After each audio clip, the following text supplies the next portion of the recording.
초이, 혹시 집에 오래된 금반지나 금목걸이 같은 거 있으세요? 그럼요. 어릴 때 돌잔치에서 받은 돌반지 몇 개 서랍 깊숙이 넣어뒀죠. 왜요? 그거 팔아서 마시는 거라도 사 먹을까요? 지금은 파실 때가 아닌 것 같아요. 요즘 금값이 정말 하늘 무서운 줄 모르고 치솟고 있거든요. 연일 사상 최고치를 경신하고 있어요. 아, 저도 뉴스는 봤어요. 금값이 많이 올랐다고 하더라고요. 그런데 원래 경기가 안 좋으면 금값이 오르는 건 당연한 거 아니에요? 그 수준을 넘어섰어요. 지금 나오는 전망 중에는 1온스당 5,000달러, 우리 돈으로 계산하면 금 한 돈에 100만 원이 훌쩍 넘을 거라는 예측까지 나오고 있거든요. 5,000달러요? 잠깐만요. 그게 어느 정도인지 감이 잘 안 오는데요. 영화에서 보는 그런 금괴 하나면 웬만한 국산차 한 대 값이 나오겠어요. 이게 정말 가능한 수치인가요? 그렇죠. 그래서 오늘 그 이야기를 좀 깊게 해보려고요. 지금의 금값 상승은 단순한 경기 변동 때문이 아니에요. 거대한 두 개의 힘이 시장을 동시에 밀어올리고 있기 때문인데, 하나는 눈에 보이는 공식적인 힘, 다른 하나는 물밑에서 움직이는 비공식적인 힘이죠. 오, 공식적인 힘과 비공식적인 힘이라니 스케일이 점점 커지는데요? 뭐부터 들어볼까요? 역시 뒷이야기가 더 재밌지 않나요? 비공식적인 힘부터 알려주세요. 좋아요. 혹시 신혼집을 팔아서 금을 산 사람들이라는 이야기 들어보셨어요? 네? 집을 팔아서 금을 산다고요? 그건 좀 너무 위험한 거 아닌가요? 아무리 금이 좋아도 어떻게 집을 팔 생각을 하죠? 도대체 어느 나라 얘기예요? 바로 중국 얘기예요. 지금 중국 경제가 심상치 않잖아요. 부동산 시장은 거품이 꺼지면서 무너지고 있고, 주식 시장도 계속 추락하니까 사람들이 평생 모은 자산을 어디에 둬야 할지 몰라 공황 상태에 빠진 거예요. 아, 믿었던 부동산과 주식이 전부 배신을 한 상황이군요. 내 돈을 지킬 마지막 수단이 필요했겠네요. 맞아요. 그래서 사람들이 마지막 피난처로 금을 선택한 거죠. 금은 나라에서 통제하기도 어렵고 어느 나라에서든 가치를 인정받는 실물 자산이니까요. 베이징의 한 백화점 금 매장에서는 금을 사려는 사람들이 너무 몰려서 1시간 넘게 줄을 서는 진풍경이 벌어지기도 했대요. 1시간이나 줄을 서서 금을 산다고요? 명품 매장 오픈런도 아니고 정말 대단하네요. 심지어 한 투자자는 언론 인터뷰에서 금을 사려고 신혼집을 팔았다. 이건 내 인생 최대의 도박이다 라고 말할 정도였어요. 밤에 몰래 금을 훔쳐가는 건 물론이고 대낮에 직원들이 보고 있는데도 금을 훔치는 대담한 도둑까지 등장했대요. 와, 이건 거의 광풍 수준이네요. 그만큼 절박하다는 뜻이겠죠?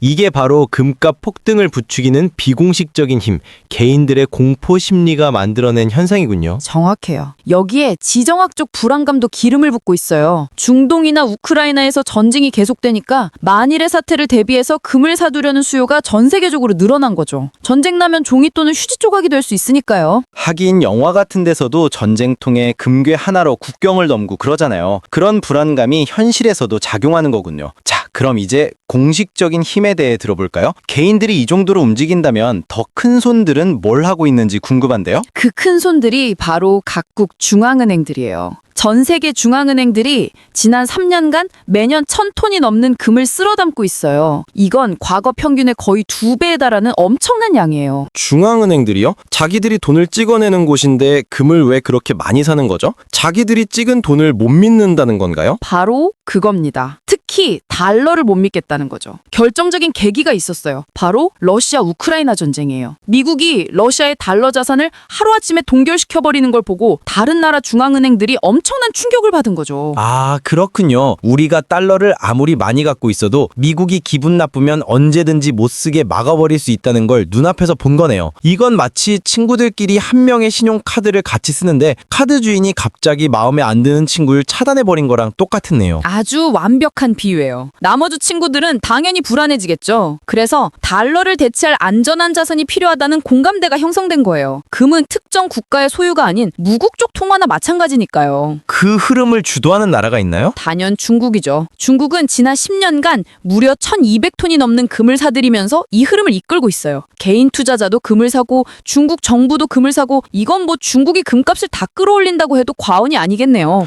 그렇군요. 결국 중앙은행들의 움직임은 달러에 대한 불신에서 시작된 거네요. 맞아요. 그리고 달러에 대한 불신은 또 다른 공식적인 이유와 연결돼요. 바로 흔들리는 달러의 위상 자체예요. 미국 정부의 빚이 너무 많아지면서 과연 달러가 앞으로도 계속 안전할까 하는 근본적인 의구심이 전 세계적으로 커지고 있거든요. 하긴 미국 빚이 천문학적이라는 얘기는 계속 나왔었죠. 그런데 그게 금값이랑 직접적으로 어떻게 연결되는 건가요? 세계의 중심이 되는 화폐는 그 가치가 안정적이어야 하잖아요. 그런데 미국 정부가 돈이 필요할 때마다 계속 빚을 내서 돈을 찍어내면 달러의 가치는 장기적으로 떨어질 수밖에 없어요. 뱅크 오브 아메리카 같은 대형 투자은행은 바로 이 미국의 재정 문제 때문에 금값이 온스당 4,000달러까지 갈 수 있다고 보고 있어요. 정리를 좀 해볼게요. 비공식적으로는 개인들이 자산시장 붕괴와 전쟁 공포 때문에 금을 사고, 공식적으로는 각국 정부가 달러를 믿지 못해서 금을 사고, 이 두 개의 힘이 정말 강력하게 맞물려 돌아가고 있는 거군요. 그런데 여기서 끝이 아니에요. 세 번째 힘이 이 두 개의 힘을 증폭시키고 있어요. 바로 골드만삭스 같은 대형 투자은행들의 전망이에요. 아까 말한 금값 5,000달러 간다 같은 것들이요? 그게 그렇게 큰 영향을 미치나요? 엄청 가죠. 이런 전망이 나오면 이걸 보고 전 세계 헤지펀드나 자동매매 프로그램들이 움직이기 시작해요. 골드만삭스가 저렇게 말하는 데는 이유가 있겠지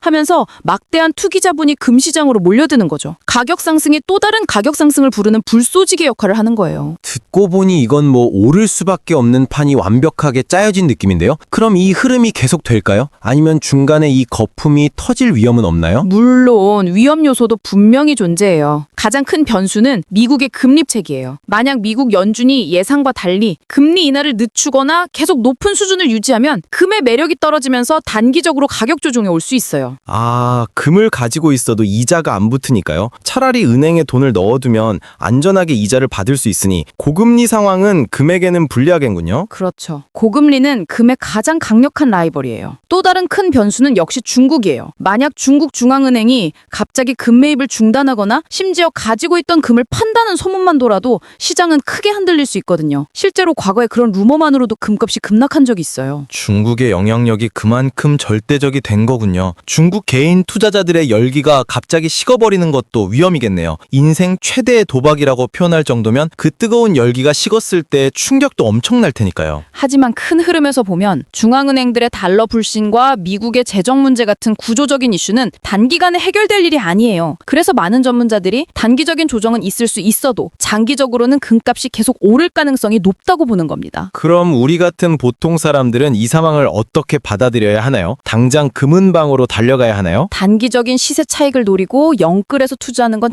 아주 위험해요. 대신 지금 금값 상승이 의미하는 본질을 이해하는 게 중요해요. 이건 단순히 금이라는 물건이 비싸지는 현상이 아니라 지난 수십 년간 이어져 온 달러 중심의 세계 금융 질서가 조금씩 변화하고 있다는 강력한 신호거든요. 아, 그러니까 금값 자체가 중요한 게 아니라 금값이 여기까지 오르는 이유가 더 중요하다는 말씀이시군요. 네. 지금의 현상은 금이 다시 세계 경제의 중요한 안전판으로 떠오르고 있다는 걸 보여줘요. 그러니 이건 단순히 금테크를 넘어서 전 세계적인 돈의 흐름과 힘의 균형에 바뀌는 거대한 변화의 일부로 이해하는 거죠. 장기적인 관점에서 내 자산을 어떻게 안전하게 지킬 것인가 고민할 때 금을 일부 포함하는 전략을 진지하게 생각해 볼 만한 시점인 거죠. 단순히 반짝이는 돌멩이가 아니라 세계 경제의 거대한 흐름을 잇는 바로미터로 봐야겠네요. 오늘 덕분에 금값에 숨겨진 정말 흥미롭고 거대한 이야기들을 알게 됐습니다. 네. 앞으로 금값이 정말 5,000달러에 도달하게 될지, 그리고 그 과정에서 세상은 또 어떻게 변해갈지 함께 지켜보는 것도 흥미로울 것 같습니다. 놓치면 손해겠죠. 지금까지 김앤초이였습니다. 감사합니다.